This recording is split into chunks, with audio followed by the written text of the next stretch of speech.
Yo guys, what's going on? This is Yorkie here. Welcome back to another episode of my Football Manager 2019 save here with CSKA Moscow. In this episode, we'll play the second leg of the quarter-final, in which we won 2-0 in the first leg.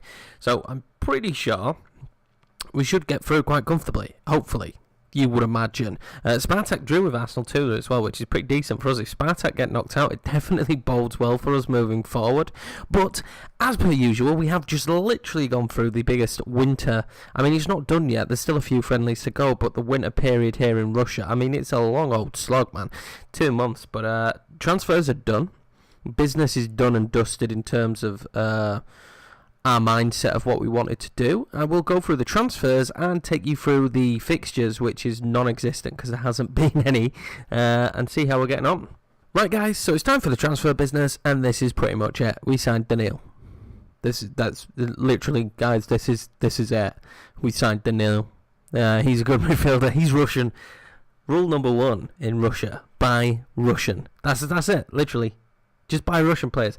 So that's literally what we did. I found a pretty decent, he's okay, 19-year-old central midfielder that could play the positions that I like to play.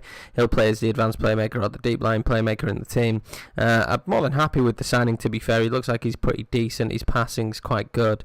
And I don't mind him. He's a pretty decent player for 19. I think he could probably progress further than his 4-star potential ability. I think he could be better than that. We're not paying him a huge chunk, but apart from that, that was pretty much the transfer window. We got given a little bit of money. I can't remember fully what we paid for him, but I don't think it was completely out of the box yet. 2 million. But we weren't given tons of money. You know, it was a difficult time, really, to be honest with you, because I looked at loads of different players, but a lot of them were foreign. There weren't a lot of great Russian players around to go for.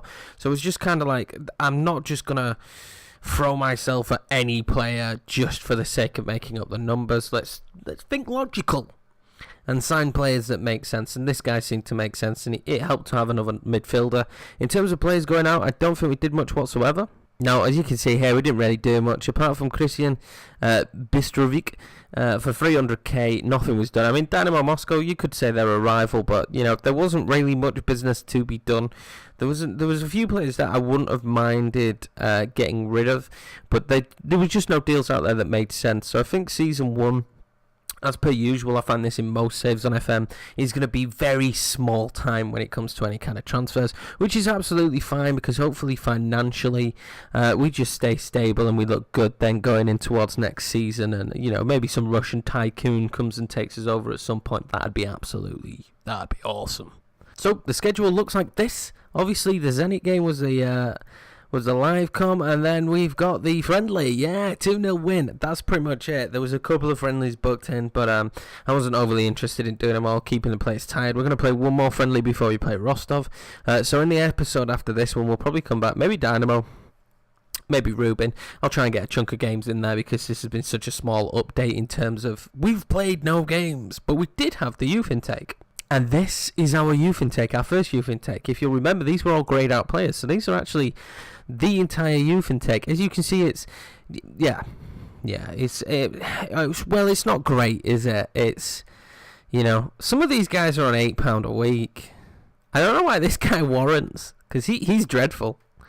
Warrants the £220 a week, but yeah, these guys are on £8 a week. That's how bad they are. This is the one guy that they think may have some promise. A left back. I want Sean Connery then. I disagree. I don't think he's very good, but we'll work with him and see what we can do, because he's Russian. That keyword again. He's Russian. So we're going to work with him and see what we could do. But I mean, in terms of a youth intake, this is great. I mean, maybe this guy Krill could do something if we mentor him correctly. He's got 11 determination. And what I was impressed by was his finishing. I checked him out. I was like, oh damn, 15 finishing. But I mean, his composure's not great. He needs work. He needs work. They all need work. But these are the two that could maybe do something. So maybe these two. I'm going to try my best to see if I can manage to get anything out of them.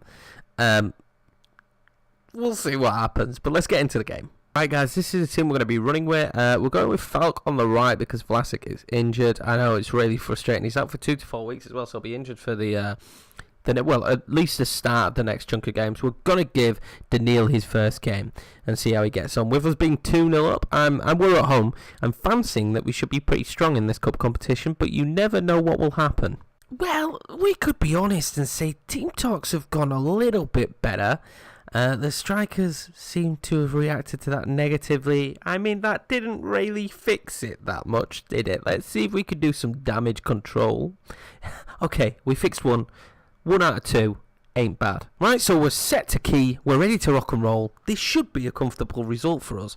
Let's be honest, this should be a comfortable result. Are we going to go 1-up instantly? Off the post. Yeah, should be a very comfortable result. It looks like it's snowing again, so this is a great time to be playing football. What a time to be alive. But yeah, I'll take 0-0. I'll take 0-0. We go through to the next round. Happy days. Oh, Chalov already. Chalov. 1-0. There we go. Fedor. He's been really good for us. I mean, Adel Hernandez is out the door as quick as possible.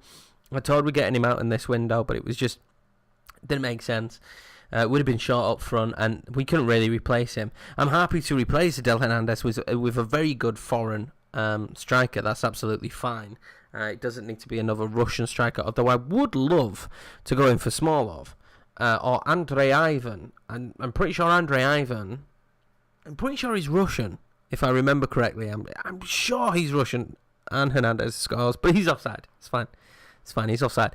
I'm pretty sure he's Russian, but Andrei Ivan or Smolov would be my Russian choices for striker. I mean, if you've got any more suggestions, then feel free to leave them.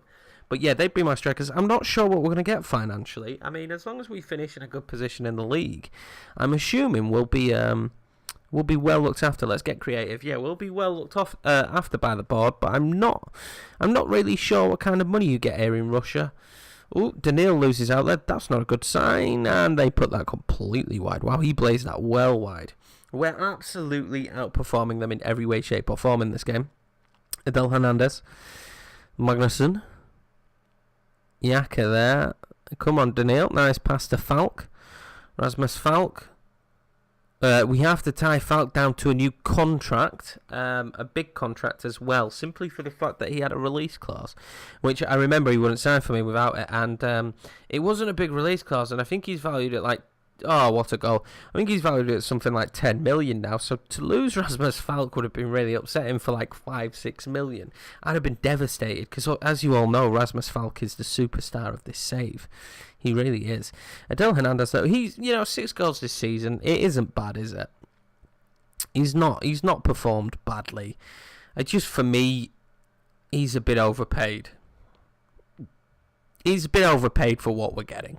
Right, so this time round, the team talk went very, very well. Probably because I told them that I'm really happy with what they're doing. But, yeah, it seemed to go well. So hopefully this second half will kick on. I mean, 4-0 on aggregate is a decent result. Although we are playing against a team we should be battering. And if I'm correct, we're they're our affiliate club. Well, we feed to them. CSKA Moscow are destroying Arsenal 2-0, so they'll go through. Hopefully we don't get CSKA Moscow. Now that would be frustrating. Again, we have the same issue. There's no left midfielder. Wingers is the problem here, but there's not much I can really do about the winger situation yet. Not really until next season, because I looked for some good Russian wingers, and then I just looked up wingers in general, and there was none really that I felt financially suited us. I felt like we'd be paying over the odds for someone that we didn't necessarily need. When Vlasic is gone next season, then we're really going to have to step up our game, because I don't think we'll be able to sign him. They want a lot of money for him. So unless we can loan him in again, which I'm happy to do, we're going to need... Come on, Daniil. We're going to need to sign some wingers. That's like key for next season, is get some more wingers in. Ignacio. It's a good job we signed Falk, because he's so versatile in the positions he can play. Is this going to be another goal there? Surely this is another goal? No. Okay. Never mind. We went close. Well, it's got a long time before a highlight, but are we going to get something here? No. Maybe they will break away. No, definitely not. Surely he's got this covered. No mistakes. Akin 5. Nice pass. I mean, defensively, I think as long as we stay Russian, there's There's another Russian left back I've been looking at as well. I can't remember his name, and probably if I could remember his name, I wouldn't be able to pronounce it. But another Russian left back I'm looking at, so maybe we'll bring him in. I think if the back five are Russian, then only 2 more players need to be Russian for us to fill that quota. Rasmus Falk goes really close there. Oh, that's so unlucky. I'd have really enjoyed it if Falk got a goal. Yeah, if the back 5, so the keeper and the 4 defenders can all be Russian, that definitely helps our cause. But with Fedor being such a good player, we're always going to have our strikers. One of our strikers is always going to be Russian, I imagine, as long as he's fit. And that is full time. What a good result. Professional result. We did very well there, and I'm impressed with the team. So, we've nailed another team talk. I mean, we're getting very good at this and very professional, but that was a very good result. I mean, 4-0 on aggregate. I mean, I really just, in this one, guys, I needed a game to bring you. I genuinely just needed a game to bring you, because the break had been so long. I was like, it's going to be ages before I can get an episode out, because I did look at a lot of players. I did try and wheel and deal. I tried to look at players for the future, maybe for next season, and I really did try and look into different players, but for me, just nothing seemed to fit. And trying to sign the Russian players, I've scouted like a very high percentage of the Russian players, and there was nothing that stood out that was like, apart from Daniil, that was like, yeah, we'll go for them. It's not a bad price. It makes sense. A lot of the players just seem to be either way overpriced or just didn't have much promise on the young end. I looked at a lot of young Russian players, and they just didn't seem to have much promise. Daniil is probably one of the better players in terms of his future prospects, and he even there, I don't know if we're going to get anything from him. So it'll be interesting to see how it progresses. With regens coming in now, and hopefully we can bring through some decent regens as the time goes on. But anyway, guys, I've waffled on for long enough. If you've enjoyed the episode, smash that like button. If you're new around here, hit subscribe. I'll leave all the details down below for all the rest of the information that you guys need to know, and I will see you in the next episode.